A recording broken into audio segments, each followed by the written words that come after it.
আজকে না তোমাকে একটু বেশি সুন্দর লাগছে। তাই বুঝি? হ্যাঁ।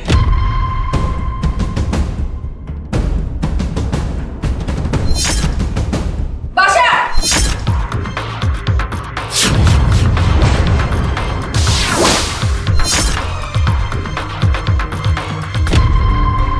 কি হচ্ছে এখানে? আর এই মেয়েকে? এই মেয়ে আমার বেডরুমে কি করে? ওকে আমি ভালোবাসি, তাই ওকে আমি আমার বেডরুমে এনেছি। তোমার কোনো সমস্যা? আমি তোমার ওয়াইফ, আমার সমস্যা নেই মানে? হ্যাঁ, তুমি একটা মেয়ে ঘরে নিয়ে আসবা আর আমার সমস্যা হবে না? Shut up. আর একটা কথা তুমি বলবে না। তুমি শুধুমাত্র নামে আমার ওয়াইফ, কিন্তু আমি তোমাকে কখনো ওয়াইফের মর্যাদা দেইনি আর দেবো না। আর তাছাড়া তোমাকে আমার ভালো লাগে না, এটা তুমি কেন বুঝতে পারো না? ওকে আমার ভালো লাগে, তাই ওকে আমি আমার বেডরুমে নিয়ে এসেছি। আর তোমার যদি সেটা ভালো না লাগে, যদি তোমার খারাপ লাগে, কষ্ট হয়, তাহলে তুমি এখান থেকে বের হয়ে যেতে পারো। কি? আমি এখান থেকে চলে যাব? আমি দেখাচ্ছি কে যাচ্ছে। হাই,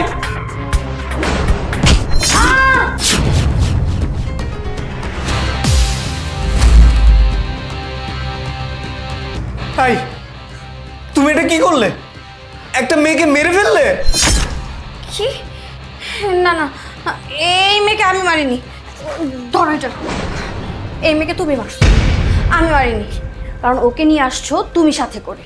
আর আমি যদি পুলিশকে বলি যে আমার স্বামী একটা অন্য মেয়েকে নিয়ে আসছে বেডে, তখন পুলিশ সেটাই বিশ্বাস করবে আর তোমাকে পুলিশে ধরে নিয়ে যাবে।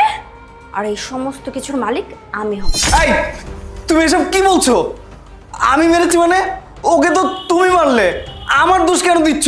এটা বলে এখন আর লাভ নেই। পুলিশ আমি যা বলবো তাই বিশ্বাস করবে। তার মানে পুলিশ আমাকে ধরে নিয়ে যাবে, আমাকে থানায় নিয়ে যাবে? দাঁড়ান ম্যাডাম, স্যারের চেয়ে আপনি অপরাধী বেশি, আর জেলে গেলে আপনি যাবেন। মানে? হ্যাঁ, আপনার জন্য স্যারের সংসারটা ভাঙ্গে তছনছ হয়ে গেছে। আপনি এসব কি বলছেন? ও অপরাধী মানে? হ্যাঁ স্যার, আমি ঠিকই বলছি। তাহলে শুনেন। শোনো না, এইভাবে আর কতদিন আমরা দেখা করব বলো? আমি বলছিলাম আমরা যদি তাড়াতাড়ি বিয়েটা করে ফেলি ভালো হয় না? কি বলতেছো তুমি এইসব? বিয়ে মানে কি? আমরা এই যে কত সুন্দর সময় কাটাচ্ছি, ভালোই তো দিন যাচ্ছে, এটা কি তোমার সহ্য হচ্ছে না? এখন তোমার হাজব্যান্ড আছে, মাঝে মধ্যে আমি আসি, তোমার সাথে দেখা করি, ঘুরতে যাই, এনজয়, ভালোই সময় কাটতেছে। আমার মনে হয় এটাই বেটার। আর বিয়ের চিন্তা এত তাড়াতাড়ি করা ঠিক হবে না, যখন সময় হবে তখন দেখা যাবে। কি বলছো এইসব? তাহলে তুমি আমাকে বিয়ে করবে না? দেখো, আমি ওরটা খাচ্ছি, ওরটা পড়ছি, আবার ওরই বাসায় তোমাকে নিয়ে আমি সময় কাটাচ্ছি। এটা কিন্তু একদমই ঠিক না। আর আমি আশায় আছি তুমি আমাকে কবে বিয়ে করে এখান থেকে নিয়ে যাবে, তারপর আমরা দুজন সুন্দর করে সংসার করব। আরে বাবা, তুমি এত তাড়াহুড়া কেন করছো? আমাকে একটু সময় দাও, আমি তো তোমাকেই বিয়ে করব। আর তাছাড়া বাসাকে কোনো একটা পদ্ধতিতে সরাতে হবে, তারপর তুমি আর আমি সুখে শান্তিতে থাকতে পারবো। নাহলে তো থাকা যাবে না, তাই না বলো? হ্যাঁ, তুমি একদম ঠিক বলেছো। ওকে তো যেভাবে হোক সরাতে হবে। আচ্ছা, তুমি একটা প্ল্যান করো তো, ওকে কিভাবে সরানো যায়। প্ল্যান তো আমার মাথায় অবশ্যই আছে। আচ্ছা শোনো,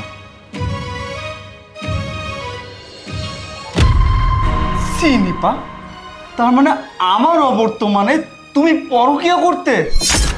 হ্যাঁ, করতাম। আর আমি সম্পর্ক করে খুব ভালো করেছি। তাছাড়া ওর সাথে আমার বিয়ের আগে থেকেই সম্পর্ক ছিল। বাবা তো তোমার সাথে আমাকে জোর করে বিয়ে দিয়েছে। তুমি যেই অপরাধ করেছো আমি একই অপরাধ করেছি। দোষের কি এখানে? আমরা দুজন না সমান অপরাধী। আমার তো মনে হয় আমার থেকে বেশি অপরাধ তোমার। আমি তো একজনের সাথে রিলেশন করেছি, আর তুমি তুমি সব সময় বিভিন্ন মেয়েদেরকে নিয়ে বাসায় এসেছো, বিভিন্ন মেয়েদের সাথে সম্পর্ক করেছো। তাহলে দোষীটা কে বেশি বলো তো? তুমি। হ্যাঁ হ্যাঁ, আমি বেশি অপরাধী।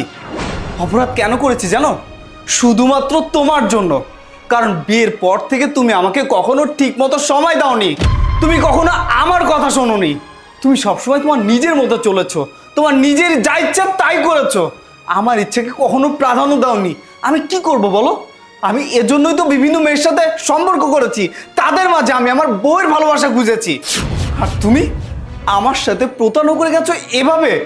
ছি, আমার ভাবতে ঘৃণা লাগছে যে তুমি আমার ওয়াইফ। এখন এগুলোই ভাবো। তুমি যেমন অপরাধ করেছো আমিও অপরাধ করেছি। মাঝখান থেকে একটা বড় অন্যায় করে ফেলেছি। এখন এইটার কি হবে সেটা চিন্তা করো। মস্ত কাকা, দেখেন, এই খুনটার ব্যাপারে আপনি ছাড়া আর কেউ জানে না, আপনি ছাড়া আর কেউ দেখেনি। চাচা, আমি আপনাকে অনেক টাকা দেবো, প্লিজ আপনি লাস্টটা একটু গুম করার ব্যবস্থা করুন আর সব কিছু ভুলে যান। থামুন স্যার। স্যার, আপনারে ভাবতাম আপনি খুব ভালো লোক, কিন্তু ম্যাডামের সাথে সাথে আপনিও খারাপ হয়ে গেছেন। আমার চোখের সামনে জ্যান্ত একটা মানুষের মারে ফেলাবেন, এটা আমি জীবনে মানে নেব না। আমি থানায় যাবো, থানায় যা নালিশ দেবো, আপনি করে পুলিশে ধরামু। চাচা তো চলে গেল। আরে তুমি এখানে দাঁড়িয়ে আছো কেন? তাড়াতাড়ি যাও, ওনাকে আটকাও, যাও। ঠিক আছে, আসুন।